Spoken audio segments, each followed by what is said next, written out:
Good morning, children. Children, in the previous class, we were discussing about reflection of light. We had also discussed the laws of reflection, and there are two laws of reflection, and in this class, we will discuss about the formation of image by a plane mirror.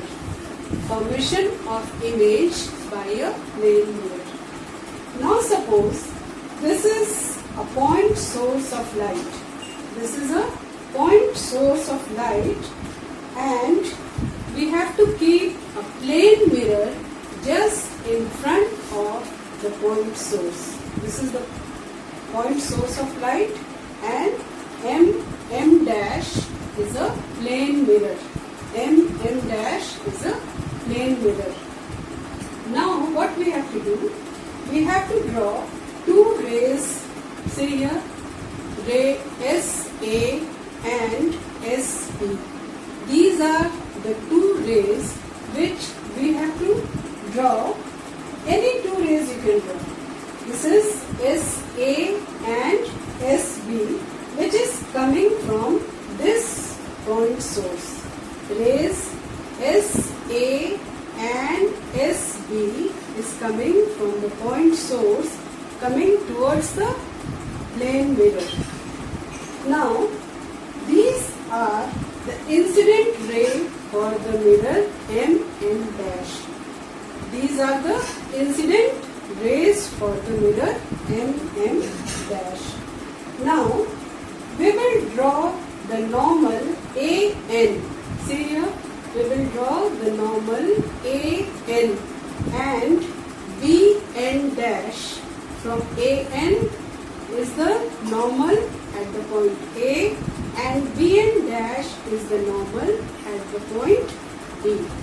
After drawing these two normals, we will find that PAN, that is, see here,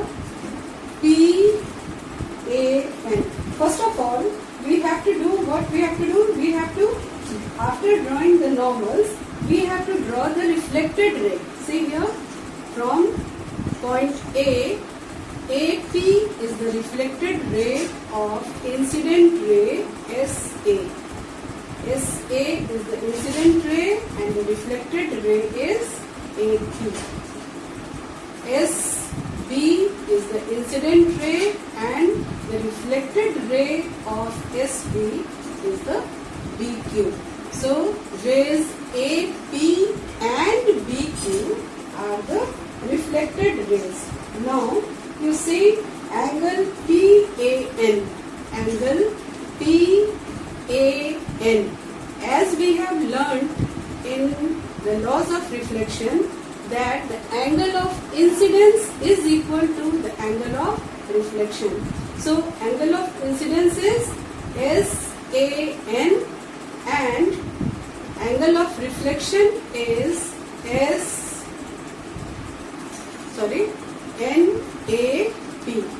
So this angle, that is, this is the angle of incidence and this is angle of reflection, and they both are equal. Here also you see again angle SBN dash and N dash BQ. These are the angle of, this one is the angle of incidence and this is the angle of reflection. So again this angle is equal to this angle as we have learnt in laws of reflection. So now what we have to do? The reflected ray, you see that reflected ray BQ and AP, as they are moving away from the mirror, they are moving apart from each other. See, the distance from here till here and the distance from here till here goes on increasing. As the reflected rays are moving away from the mirror, they are moving apart from each other. That is, they are not going to meet. Isn't it? They are not going to meet. So this point when the reflected rays AP and BQ, when they are produced in the backward direction, see here, when they are produced in the backward direction, then they appear to meet at the point S dash. So here they are not actually meeting, they are produced in the backward direction. PA and QB, both the rays, reflected rays, when they are produced in the backward direction, then they appears to meet at point S dash. This point S dash is the image of the point source S. This point S dash is the image of the point source S. Now we will join the point S and S dash. See here, point S and S dash is joined. S and S dash is joined. Then what happens? The line, you see, S dash cuts the mirror at the point O. The line S dash cuts the mirror at point O. Now, on measuring we find that this, that is SO, line SO is equal to O dash. This line is equal to this line. So, angle SOM, this angle is equal to angle S dash, O dash, M dash, that is 90 degree. Both are 90 degree. So, what we find here? That SO is equal to OS dash and SOM dash, angle SOM dash is equal to angle S dash OM dash. Now, the points are clear here, children, that the distance between the object, here this is the point object, distance between the object and the mirror is equal to the distance between the image and the mirror. So, we can say that SO is equal to OS dash, and the line which is joining the object and the image of the object is, see here, this line which is joining the object and the image. These lines are normal to the plane mirror. This is also normal to the plane mirror, and this line is also normal to the plane mirror. And what the plane mirror does, it bisects the lines here.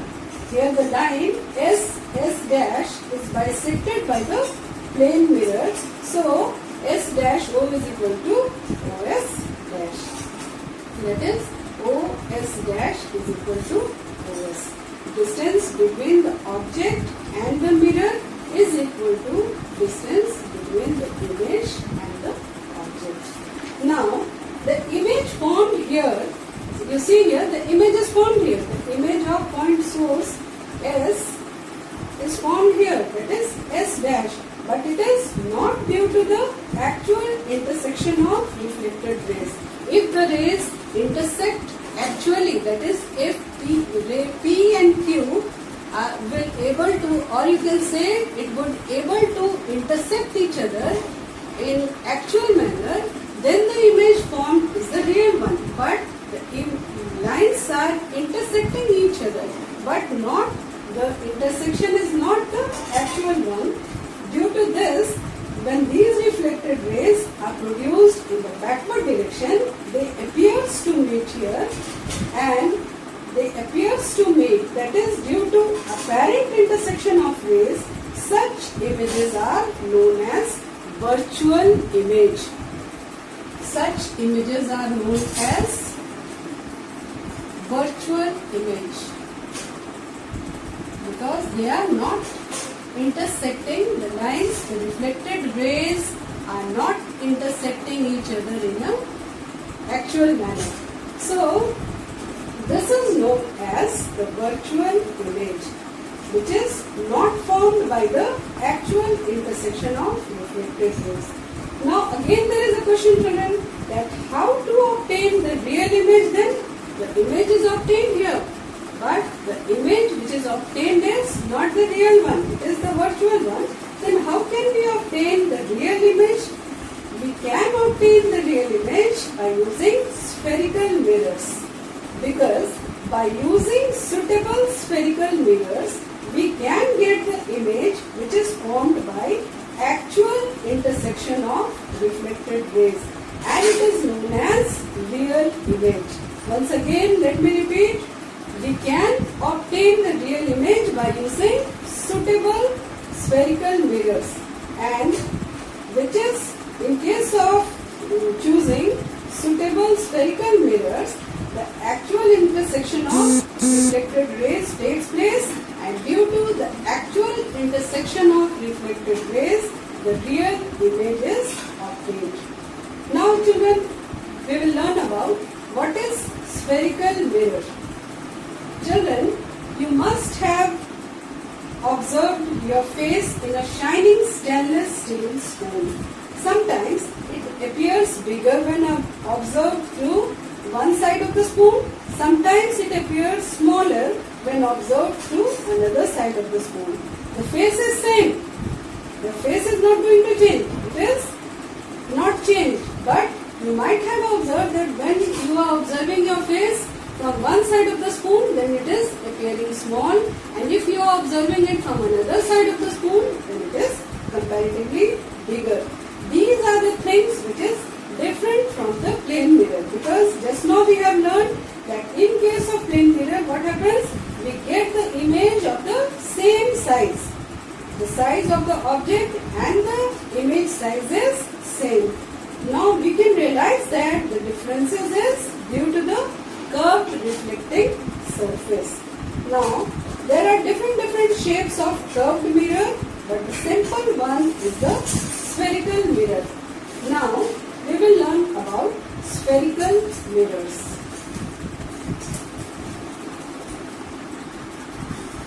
Spherical mirrors.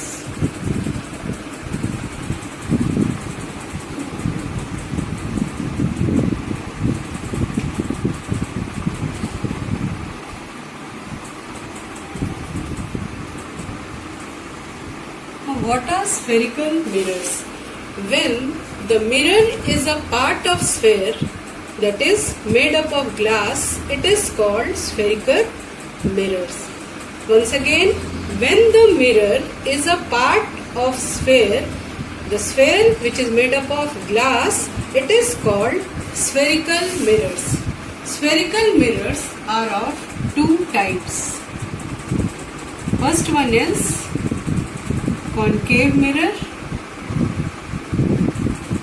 and the second one is convex mirror. Now, suppose this is a spherical ball. This is a spherical glass ball.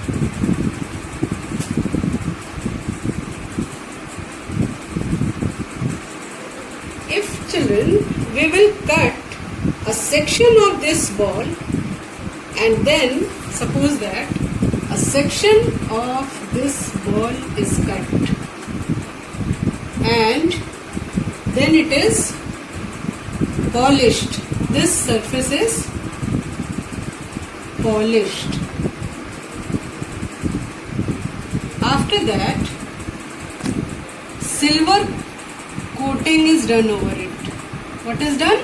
Silver coating, and again protective layer of paint is applied over it. First of all, it is painted from outside, then silver coating is applied over it. After that, protective paint is applied over it. Then what happens? By applying all these things, we get a concave mirror. This type of mirror is known as concave mirror, in which the inner side is the reflecting surface, that is reflecting side is curved inwards. So this is the concave mirror,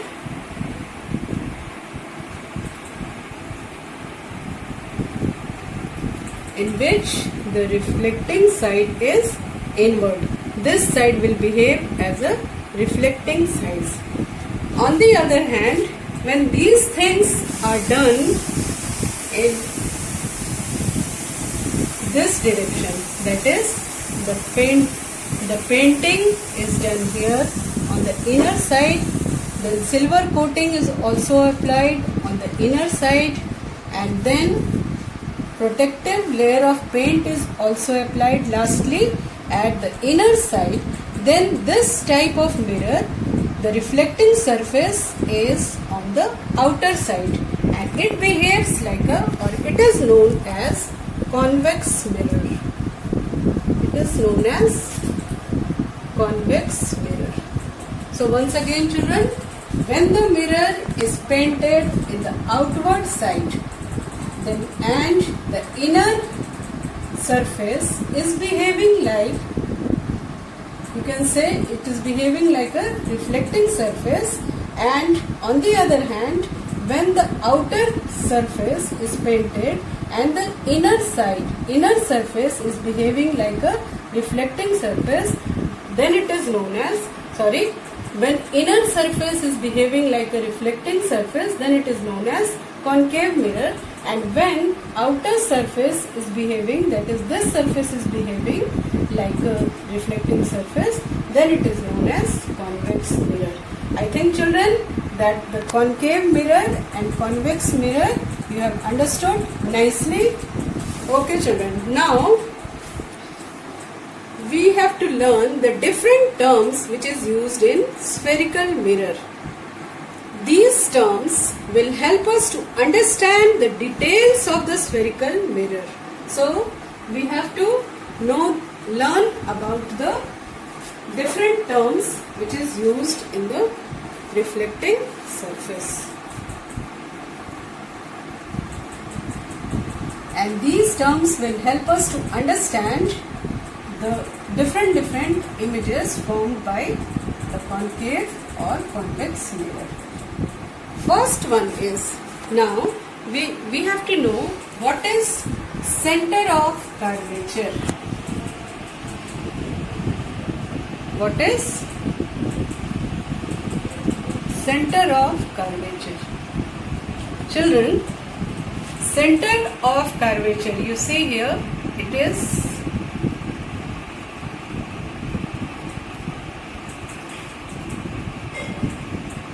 a concave mirror. The dotted line is indicating the outer side of the mirror, and the inner side is indicating the reflecting surface of the mirror. That is, it is a concave mirror.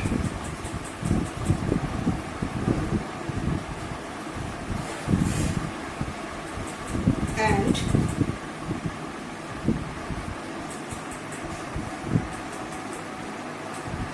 this one is the convex mirror. Dotted line is indicating the inner side of the mirror, and outer side of the mirror is the reflecting surface. So this is the case of convex mirror. Now children, center of curvature we have to define. What is center of curvature? Suppose that to understand it nicely, we will draw simply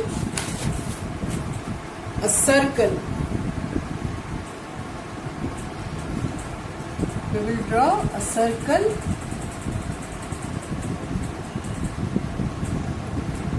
of which the spherical mirror is a part. Okay, and in this also we will draw we will assume it as a circle of which a mirror is a part. Then this point, that is the central point, is known as the center of curvature, and it is denoted by C. Once again, the central point of the circle of a sphere of which the mirror is a part, is known as center of curvature. In case of concave mirror, you see the center of curvature is just in front of the reflecting surface of the mirror. Now, in case of convex mirror, again the center of curvature is this one, that is the central point of the mirror of which it is a part. So, center of curvature, if you see here, in case of convex mirror, the center of curvature is on the outer side of the mirror. This side is the outer side of the mirror and this one is the reflecting surface. So, in case of here you see the inner side, that is the front side of the mirror is having its center of curvature, whereas in case of convex mirror, on the opposite side of the convex mirror, center of curvature is there. Now, the second term which we have to know is the radius of curvature. Second one is we know about the radius of curvature.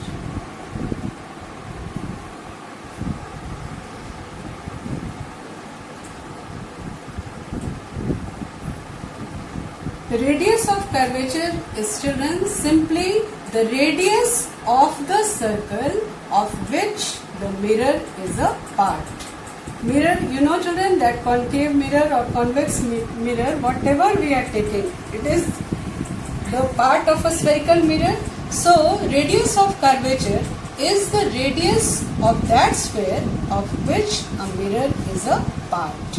So, radius of curvature, radius is simply, in mathematics you have studied, the radius, same the radius is here also. Nothing different. Okay. Now, the third is the pole. Now children, suppose that this is the concave mirror. This is the concave mirror.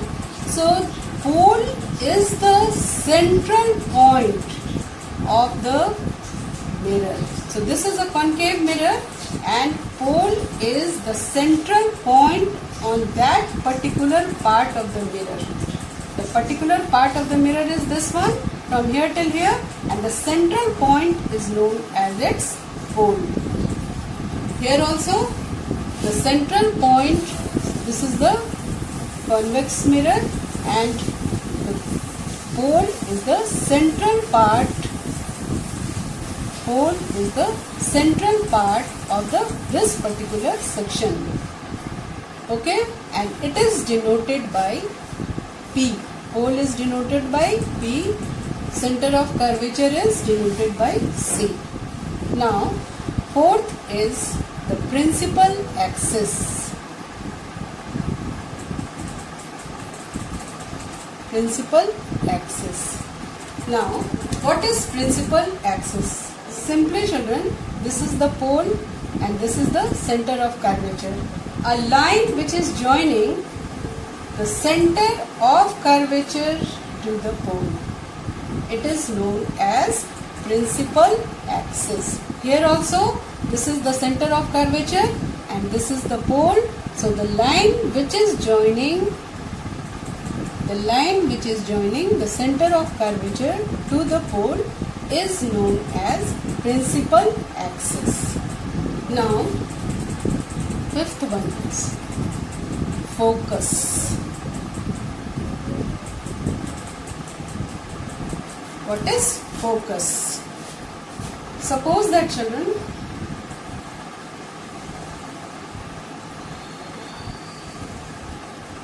we have to know about focus.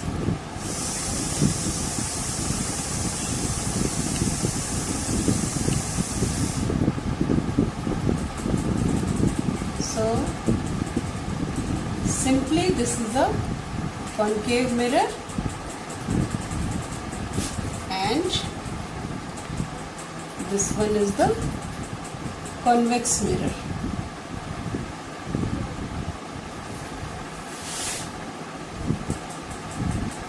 Concave mirror and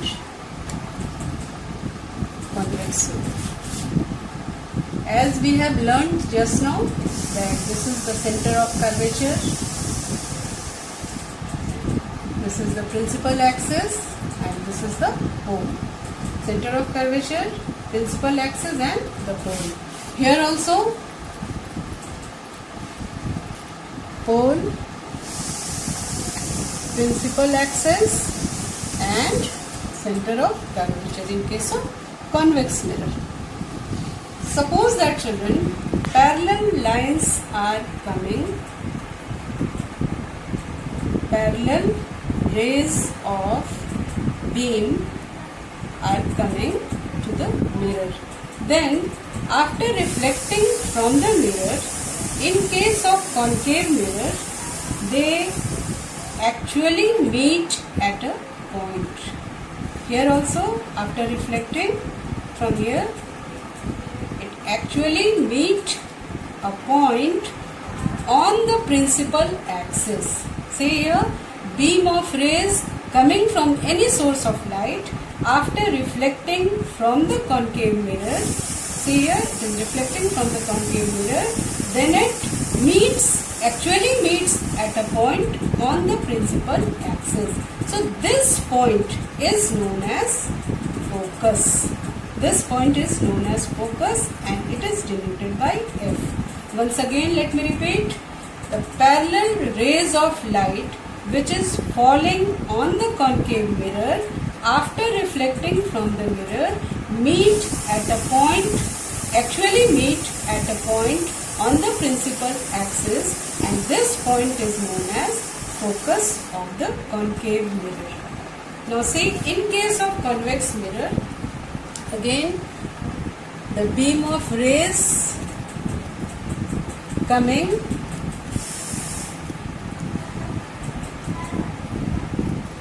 from any source of light after reflecting from the mirror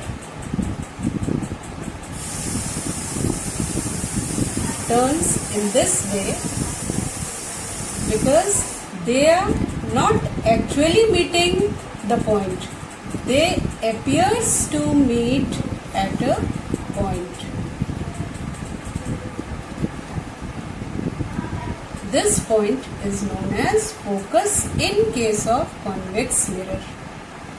So this is the case of concave and convex mirror. What is focus? You know very well, children, now. Now focal length. What is focal length? See children, here the distance from the focus to the pole. The distance from the focus to the pole is known as focal length. Here also you see the distance from the focus to the pole is known as focal length, and focal length is denoted by